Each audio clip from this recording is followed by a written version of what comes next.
Today's episode is all about God, the Holy Trinity. Let's delve behind the dots. I was commissioned by the Royal School of Church Music to set the familiar Trinity Sunday prayer, God, the Holy Trinity. And I wanted to make it sound like a prayer, so it's unaccompanied and it's very still, it's very homophonic. That is to say that all of the vocal parts move at the same time rather than having overlapping lines. And this has the advantage of drawing attention to the text as well. So it's a shortish setting. It's quite useful as an introit as well as an anthem. So why did I set it the way I did? Well, for starters, the whole concept of the Holy Trinity is that it's God the Father, Son and Holy Spirit in one. So there's this sense of the three. I love this image that they put on the front cover of the piece, because you can see it's the three aspects but within this circle, so this three-in-one notion. And I wanted to reflect that in the music. So I decided to make it a three-part texture. So often music is written for sopranos, altos, tenors and basses. But apart from anything else, a lot of choirs these days don't have very many lower voices in them, parish church choirs. And so it seemed quite sensible to amalgamate the bottom two lines. And also it had this three-part structure which reflected this three-part concept of the Trinity. So that was my first decision. And my second decision was how else to reflect this Trinity within the piece.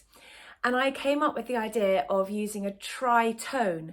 So in a key of A major, which I decided to use for this piece. Anyway, in order to achieve this tritone, you've got a tone from A to B, another one from B to C sharp, and then usually you would go from C sharp to D and then to E. But here I thought it would be fun. A to B to C sharp to D sharp. So you get what's called the Lydian mode. The fourth degree of the scale is raised by a semitone, and you get this lovely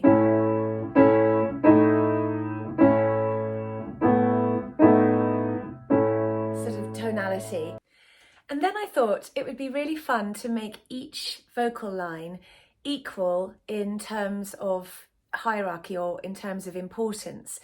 You know, sometimes we have a structure where the tune is in the higher voices and then the harmonies are in the lower voices and then the basses sing the bass line. But with this piece, I thought, because I wanted to reflect the concept of the Trinity, of the God, the Father, Son and Holy Spirit being equals, I thought it would be great to do away with that idea of tune and harmony hierarchy. So, for example, at the beginning, the sopranos have this. God, the Holy Trinity, make you strong in faith and love. And then the altos, meanwhile, sing God, the Holy Trinity, make you strong in faith and love. But where the sopranos stay still, the altos move, and then vice versa. So really establishing early on this notion of equality between the voices. And then finally, this is what the lower voices have. God, the Holy Trinity, make you strong in faith and love. So there's no sense really that one of the parts is the tune and one of the parts is the harmony. And I continue that idea all of the way through the piece. So in terms of dynamics, they're all marked equally. So it's a very vertical structure this time. And then I decided to repeat the opening of the prayer again, but this time adding a descant part. And the purpose of the descant is to draw attention to this tritone structure, this Lydian mode that I mentioned earlier, but also to highlight the important words in the prayer, so peace and love in particular.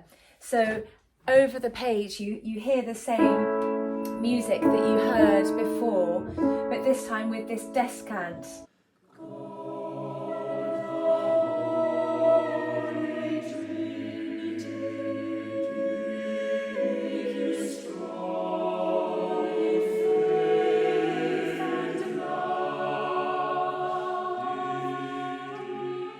And it was such a joy to record this piece with London Voices on my Heaven to Earth album.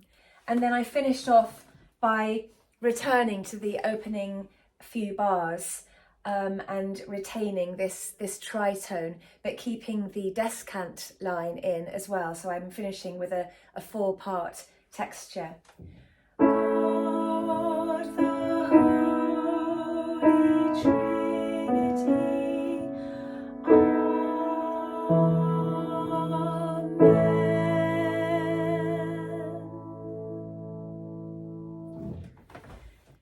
So I hope this video has inspired you to sing the piece with your choir. You can get the music from the Royal School of Church Music.